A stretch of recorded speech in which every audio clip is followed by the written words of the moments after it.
सन 1971 में एक American airline के जहाज को टेक ऑफ किए अभी चंद मिनट ही गुजरे थे कि सबसे पीछे वाली सीट पे बैठे एक पैसेंजर ने एयर होस्टेस को अपने पास बुलाया और हंसते हुए एक चिट्ठी उसको थमा दी। उस चिट्ठी में सिर्फ चंद अल्फाज लिखे थे जिसने पूरे अमेरिका में हलचल मचा कर रख दी। वो पैसेंजर कौन था और FBI आज तक उसको जिंदा या मुर्दा क्यों नहीं ढूंढ पाई? ढूंढना तो दूर की बात, अमेरिका की सबसे पावरफुल इंटेलिजेंस एजेंसी पिछले 50 सालों से उस पैसेंजर की जर्रे बराबर भी इंफॉर्मेशन क्यों नहीं निकाल पाई? दोस्तों, इस इंटरेस्टिंग वाकया की शुरुआत 24 नवंबर 1971 को पोर्टलैंड एयरपोर्ट से हुई थी। एक शख्स जो बिजनेसमैन लगता था, उसने पोर्टलैंड से CA-12 का टिकट बुक करवाया और सीधा जहाज की तरफ बढ़ने लगा। तब अमेरिका में डोमेस्टिक फ्लाइट पर किसी किस्म की कोई शक्ति नहीं हुआ करती थी, ना ही पैसेंजर का सामान चेक किया जाता था और ना ही उनकी आइडेंटिटी वेरिफिकेशन की जाती थी। ये नॉर्थ वेस्ट ओरिएंट एयरलाइन का जहाज बोइंग 727 था, जिसको सिर्फ 45 मिनटों में पोर्टलैंड से सिएटल तक पहुंचना था। सनग्लासेस लगाए एक ब्रीफकेस के साथ डैन कूपर नामी एक पैसेंजर इस जहाज में सवार हुआ और अपनी पसंद की सीट पर जाकर बैठ गया, जो जहाज की सबसे आखिरी सीट थी। उसने अपने लिए एक ड्रिंक ऑर्डर की और साथ ही सिगरेट भी जला ली। यहाँ तक सब कुछ नॉर्मल चल रहा था, क्योंकि फ्लाइट में स्मोकिंग करना भी 7 में अलाउड था। ठीक 2:58 पर फ्लाइट टेक ऑफ हो गई। टेक ऑफ होते ही डैन कूपर पीछे मुड़ा और पास में बैठी एयर होस्टेस को हंसते हुए एक चिट्ठी थमा दी। एयर होस्टेस, जिसका नाम फ्लोरेंस स्कैफनर था, उसने जब वो चिट्ठी पढ़ी तो जैसे उसके पैरों तले जमीन ही खिसक गई। उसमें लिखा था, miss, I have a bomb here and I would like you to sit by me. मतलब मेरे पास बॉम्ब है और मैं चाहता हूं कि आप मेरे बराबर में आकर बैठ जाएं। फ्लोरेंस स्नैफर जब डैन कूपर के बराबर में आकर बैठी तो उसने अपना ब्रीफकेस खोला, जिसमें डायनामाइट की 8 स्टैक्स और एक डेटोनेटर भी मौजूद था। इन शॉर्ट, जहाज हाईजैक हो चुका था और डैन कूपर की टोटल 3 डिमांड्स थी। उसको 5 बजे से पहले $2 लाख कैश, 2 पैराशूट के पैर्स और सिएटल एयरपोर्ट पर एक रिफ्यूलिंग ट्रक रेडी चाहिए था। अपनी डिमांड्स के आखिर में उसने फ्लोरेंस शॉर्फनर्स को इनडायरेक्टली ये भी बोला कि अगर कोई गलती हुई तो मैं बॉम्ब फोड़ दूंगा। डैन कूपर के अलावा इस जहाज में 35 पैसेंजर थे, जिनको पीछे जहाज में होने वाले इस वाकये का बिल्कुल भी इल्म नहीं था। फ्लोरेंस स्कैफनर डैन कूपर की डिमांड से लेकर कॉकपिट में गई और कैप्टन को सारा मांजरा सुना दिया। एक दूसरे एयर होस्टेस, जिसका नाम टीना मैकलाउ था, वो अब एक इंटरकॉम लेकर डैन कूपर के साथ आकर बैठ गई, जो पायलट और डैन कूपर के दरमियान मैसेज पहुंचाने का काम कर रही थी। याद रहे कि ये अमेरिका की हिस्ट्री में होने वाला पहला प्लेन हाईजैक था जो रैंसम के लिए किया गया था। इसी वजह से लोकल अथॉरिटीज और FBI ने फैसला किया कि हाईजैकर की सारी डिमांड्स पूरी की जाए। जाहिर है अथॉरिटीज को भी मालूम था कि डैन कूपर उनसे भागकर ज्यादा दूर नहीं जा पाएगा। फ्लाइट, जिसको सिर्फ 45 मिनटों में ही सिएटल में लैंड कर रहा था, वह अब अगले 1.5 घंटे तक एयरपोर्ट के इर्द गिर्द चक्कर लगाती रही और बकाया 35 पैसेंजर जो इस सारे वाकये से बिल्कुल बेखबर थे, उनको बताया गया कि टेक्निकल डिफिकल्टी की वजह से प्लेन की लैंडिंग में दुश्वारी हो रही है। इस दौरान सिएटल नेशनल बैंक से $20 के 10,000 नोट इकट्ठे किए गए, जिनके सीरियल नंबर नोट कर लिए गए थे, और एक करीबी स्काई डाइविंग क्लब से 2 पैराशूट की जोड़ियां भी अरेंज की गई।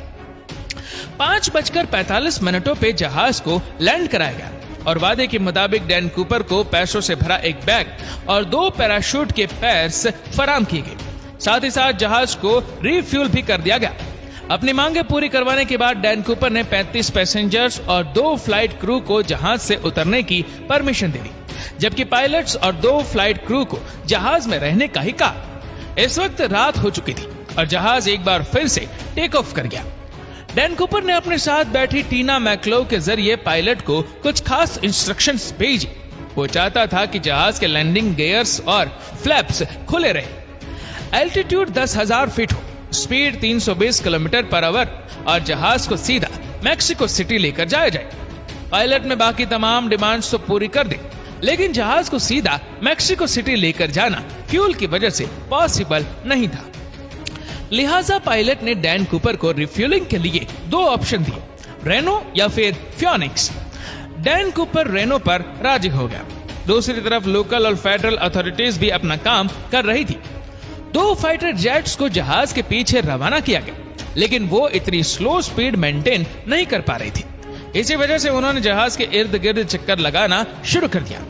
रात के अंधेरे में जहाज रेनो की तरफ जा ही रहा था कि इतने में डैन कूपर ने पास बैठी टीना मैकलो को कॉकपिट में जाने को कहा, जहां 2 पायलट्स और 1 फ्लाइट अटेंडेंट मौजूद थी। जब टीना कॉकपिट का दरवाजा बंद करने के लिए पलटी तो उसने आखिरी बार सिर्फ इतना देखा कि डैन कूपर अपनी कमर पर कुछ बांध रहा था। उसके बाद जहाज की सीढ़ियां खुली और डैन कूपर ने वहां से छलांग लगा दी। इसके बाद जो कुछ भी हुआ पिछले 50 सालों से उसको आज तक डिस्कस किया जा रहा है। 3 घंटों के बाद जब जहाज रेनो में लैंड हुआ तो पूरे जहाज को अच्छी तरह से चेक किया गया, लेकिन जहाज में ना ही कूपर था और ना ही कोई बॉम्ब मिल सका। ना सिर्फ जहाज में बल्कि इस वाकया के बाद डैन कूपर का कहीं कोई अता पता ना चल सका, ना ही जिंदा और ना ही मुर्दा। आखिर डैन कूपर कौन था और पूरे अमेरिका की आंखों को धोखा देकर वह कहां चला गया? यह case federal bureau of investigation का वो केस है जिसको आज तक बंद नहीं किया गया। डैन कूपर को किसी ने प्लेन से जंप करते तो नहीं देखा था, लेकिन स्टेयर केस खुला रह जाने की वजह से ये बात क्लियर थी कि उसने सिएटल और रेनो के बीच में ही कहीं छलांग लगा ली थी। FBI ने जहाज पर सबूत तलाश करना शुरू कर दिया, लेकिन बदकिस्मती से उनको सिर्फ कूपर की टाई, 8 सिगरेट बट्स और 2 में से 1 पैराशूट मिला जो कूपर पीछे छोड़ गया था। हत्ता के किसी के पास उसकी कोई फोटो तक नहीं थी। पैसेंजर्स और क्रू से इंटरव्यू लेने के बाद डैन कूपर के हुलिये के हिसाब से उसका स्केच बनवाया गया।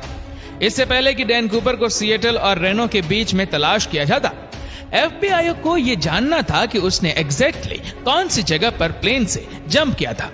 यह जानना ज्यादा मुश्किल नहीं था क्योंकि जहाज ऑटो पायलट पे था, यानी जिस रास्ते पर जहाज फ्लाई कर रहा था वो ऑलरेडी रिकॉर्डेड था। जहाज की स्पीड और एल्टीट्यूड तो पहले से मालूम था ही, साथ ही साथ फ्लाइट रिकॉर्डर की मदद से मालूम पड़ा कि जहाज का स्टेयरकेस 8:10 पे खुला था। इन तमाम इंफॉर्मेशन की बेसिस पे डैन कूपर की ड्रॉप लोकेशन का अंदाजा लगाकर एक सर्च एरिया डिफाइन किया गया।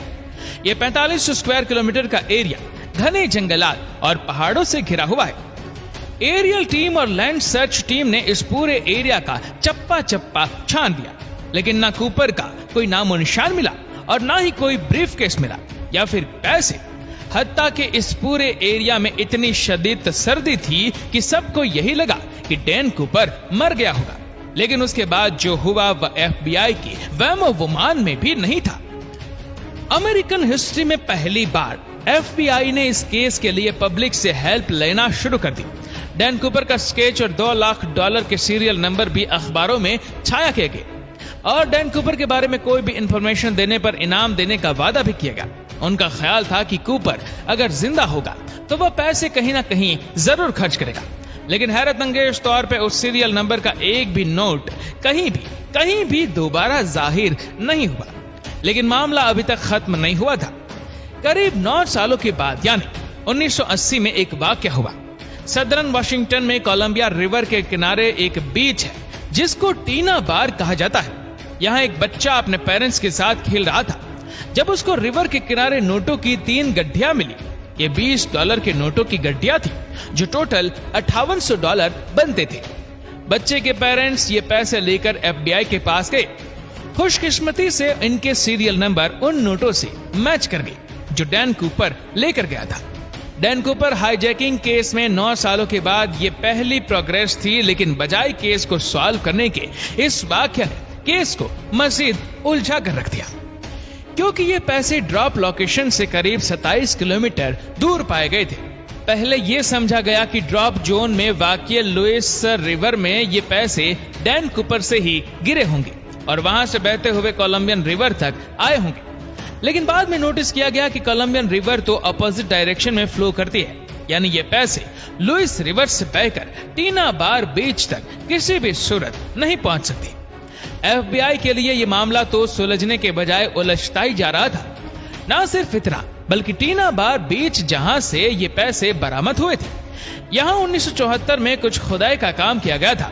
हाईजैकिंग के 3 सालों के बाद टीना बार बीच के किनारे एक्स्ट्रा रेत डाली गई थी और मिलने वाले पैसे इस रेत के अंदर पाए गए थे। इस नई इंफॉर्मेशन से तो ये जाहिर होता है कि डैन कूपर या फिर उसके किसी साथी ने जानबूझकर केस को उलझाने के लिए 3 सालों के बाद टीना बार बीच पर आकर ये पैसे दफनाए थे। इस केस को लेकर FBI ने कूपर जैसे दिखने वाले लोगों से इन्वेस्टिगेशन की, लेकिन कोई खातिर खास सुराग ना मिल सका। कई थ्योरीज ये भी कहती है कि कूपर शायद कोई ट्रेन मिलिट्री कमांडो था, क्योंकि जो पैराशूट वो अपने साथ लेकर गया था वो एक मिलिट्री पैराशूट था और उसको ऑपरेट करना उस पैराशूट से ज्यादा मुश्किल था। वो प्लेन में ही छोड़ कर गया था। 1980 में $5800 कैश मिलने के अलावा बकाया 9710 नोट दोबारा कभी नहीं मिल पाई। एविडेंस के तौर पे FBI के पास डैन कूपर के इस केस के अलावा सिर्फ ये टिकट है जिसमें उसने खुद अपना नाम लिखा था और ये टाई जिस पर क्लिफ लेफ्ट साइड पे लगी थी, जिससे यह जाहिर होता है कि डैन कूपर लेफ्ट हैंडेड था।